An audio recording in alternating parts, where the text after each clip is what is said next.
আজ সকাল সকাল ঘুমটা ভাঙতেই শরীরটা কেমন জানি লাগছে। তবে আমার ঘর থেকে জানালা দিয়ে বাইরের দৃশ্যটা বেশ সুন্দর দেখাচ্ছে। পাখিদের কিচিরমিচির ডাক, দূরের পাহাড় আবছা আবছা দেখা যাচ্ছে। কুয়াশায় খুব একটা ভালো পরিষ্কার দেখা যাচ্ছে না। শীত সবে আসতে শুরু করেছে, একটু একটু ঠান্ডাও পড়তে শুরু করেছে।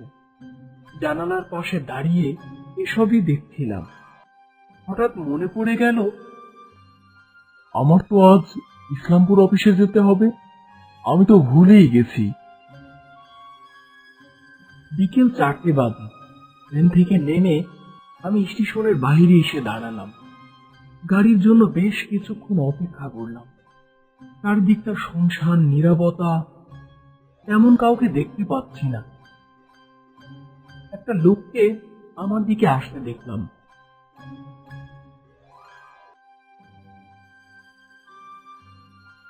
কোথায় যাবেন সাহেব? আপনাকে দেখে তো এখানকার লোকাল বলে মনে হয় না।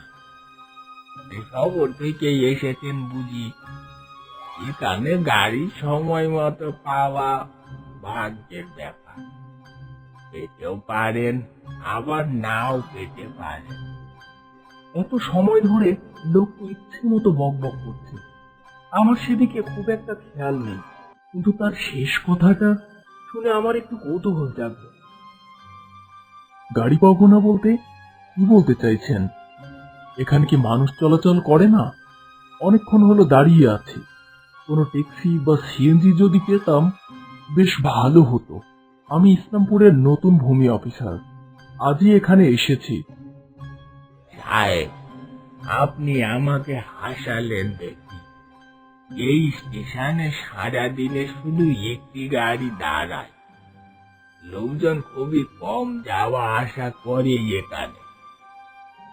কোথায় যাবেন বলছিলেন যেন? ইসলামপুর। ইসলামপুরের রাস্তায় কোনো গাড়ি যাবে বলে তো আমার মনে হয় না।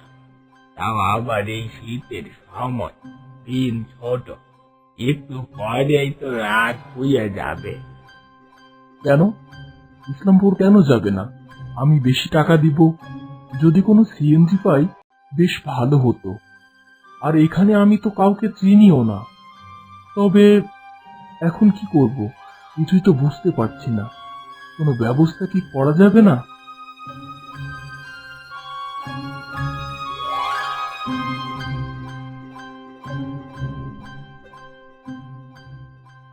লোকটি আর কিছুই না বলে সামনের দিকে চলে গেলেন।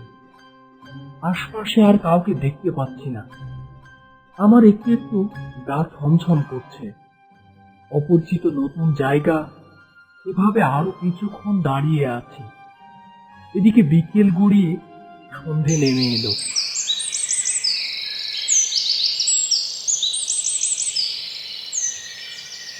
দূর থেকে একটা গরুর গাড়ি আসতে দেখা যাচ্ছে।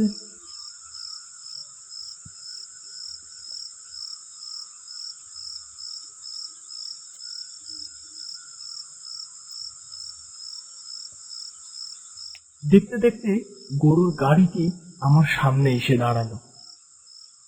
কি সাহেব, এই অবেলায় একা একা দাঁড়িয়ে, আবার এই স্টেশনে, এদিকটাই এ সময় কাউকে দেখতে পাওয়া বড়ই অদ্ভুত ব্যাপার।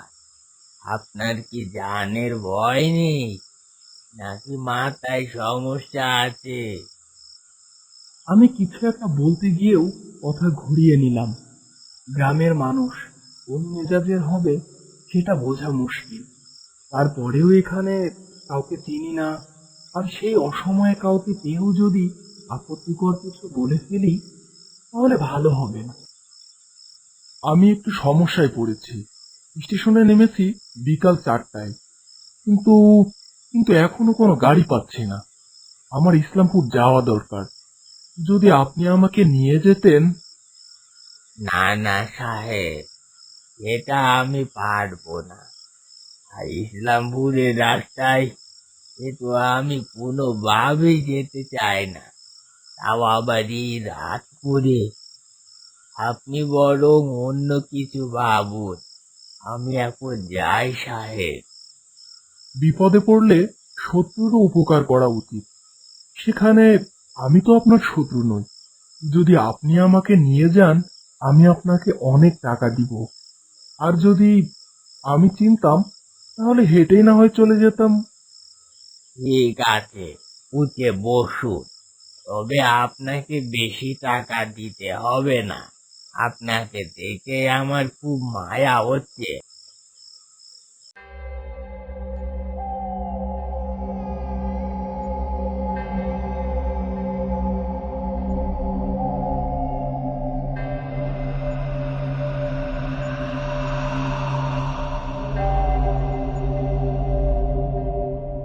আমি বেশ চুপচাপ বসে আছি। গাড়িওয়ালা সামনের দিকে এগিয়ে যাচ্ছেন। মনের মধ্যে অনেক প্রশ্নই জেগে উঠছে। ভাবছি তাকে জিজ্ঞেস করব, কিন্তু করব কি করব না ভাবতে ভাবতে, কেন ইসলামপুরের রাস্তায় কেউ যেতে চায় না কেন? আমি আমতা আমতা করে জিজ্ঞেস করে চুপ করে রইলাম। ইসলামপুর গ্রামে ঢোকার আগে পুরনো এক জমিদার বাড়ি আছে, তাই কেউ এই রাস্তায় যেতে চায় না। কিন্তু জমিদার বাড়িতে কি এমন আছে যে কেউ যেতে চায় না? সাহেব, আপনি শহরের মানুষ, ওতে বিশ্বাস করেন কিনা জানি না। তবে আমরা গ্রামের মুখ্য সূক্ষ্ম বোকা শোকা মানুষ, আমাদের ভূতের ভয় আছে। জমিদার বাড়িতে কি জানি কি হয়েছিল, শুনেছি নাকি এখানে দুই ভাই থাকতো, ছোট জমিদার আর বড় জমিদার। তাদের দেখাশোনার জন্য এক বৃদ্ধ লোক ছিল, সেই নাকি দুই জমিদারকে মেরে ফেলেছে। তারপর থেকে আর কেউ এখানে থাকে না। আর বৃদ্ধ লোকটি নাকি গায়েব হয়ে গিয়েছিল। গ্রামের মানুষ বলে তাকে নাকি এখনো সেই জমিদার বাড়িতে দেখা যায়। আর এই রাস্তায় একা একা কেউ যেতে চায় না। এর আগেও বহু মানুষ বনে কিছু দেখেছে নাকি শুনেছি, তবে এইসব নিয়ে আমার কোনো মাথা ব্যথা নেই। আমি এর আগে কখনো এই রাস্তায় রাত করে একা একা যাই। আপনাকে দেখে আমার খুব মায়া হলো, তাই চিন্তা করলাম যাই। কপালে কি আছে সেটা তো বলতে পারি না, তবে ভালো কিছুই থাক, এটাই ভালো।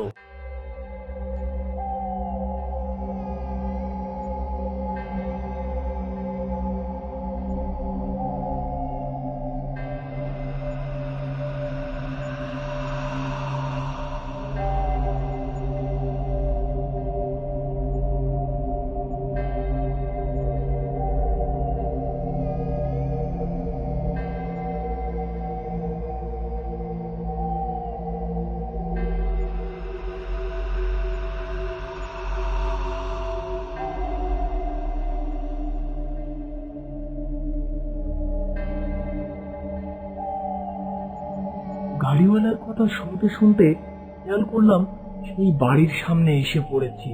আমার গা ভয়ে ভীষণ ছমছম করতে শুরু করলো। বাড়িটা খুবই ভয়ানক ভাবে ধ্বংস হয়ে আছে। অন্ধকারে খুব একটা পরিষ্কার দেখা যাচ্ছে না। এ কথা সে কথা ভাবতে ভাবতে গাড়িওয়ালা আবার সামনে আগানোর চেষ্টা করলো, কিন্তু গাড়ির চাকা যেন মাটিতে আটকে আছে। আমার ভয়ে গা শিউরে উঠল। ঠিক তখন গাড়িওয়ালা পেছন থেকে ফিরে তাকালো। আমি গাড়িওয়ালাকে দেখে অবাক হলাম। এটা আমি কি দেখছি? এটা তো সেই গাড়িওয়ালা নয়, এটা তো একটা মরা মানুষ। মরা মানুষটি আমার দিকে তাকিয়ে পাগলের মতো হাসতে লাগলেন।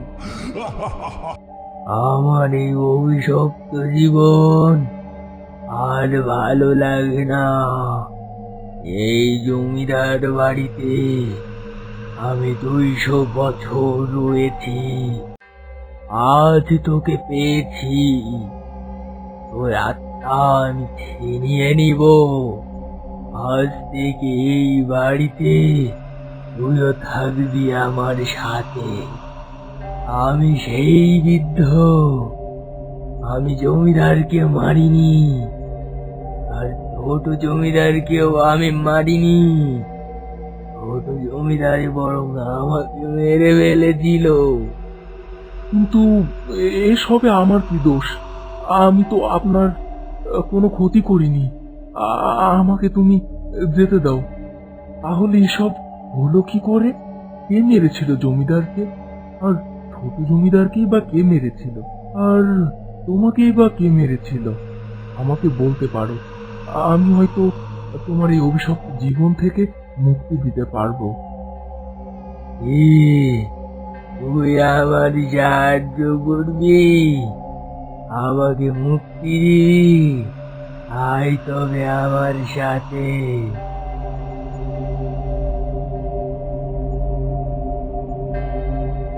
আমার যেতে ইচ্ছে করছে না, তবুও জানি না কিভাবে নিজেকে আটকাতেও পারছি না।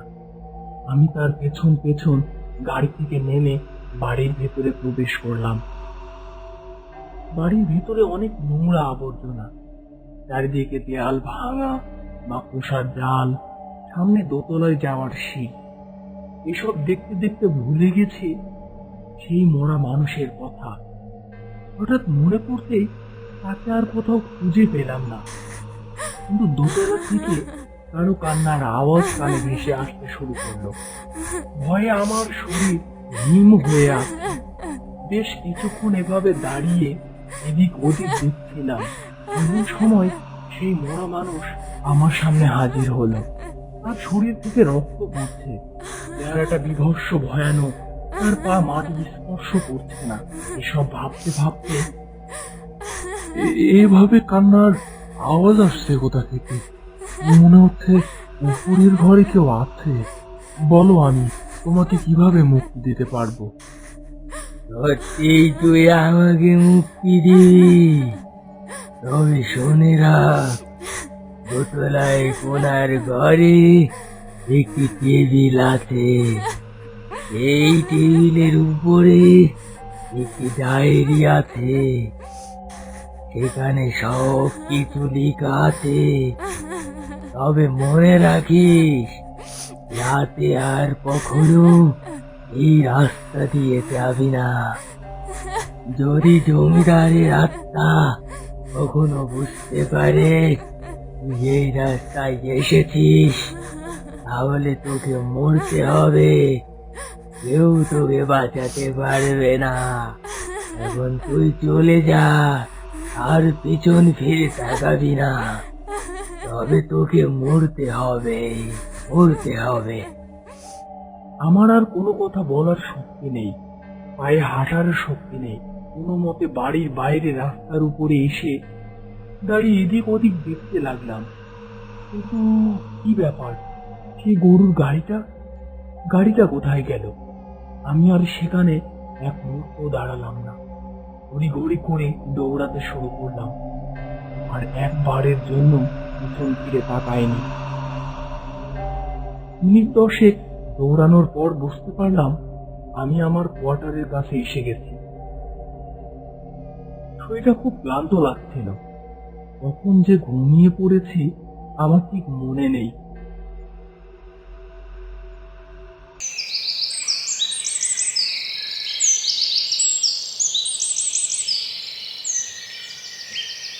সকাল সকাল গ্রামের পরিবেশ খুবই সুন্দর।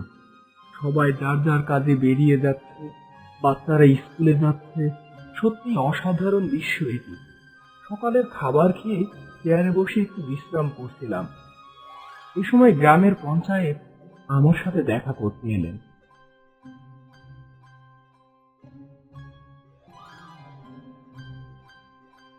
সাহেব, এখানে আসতে আপনার কোনো অসুবিধা হয়নি তো?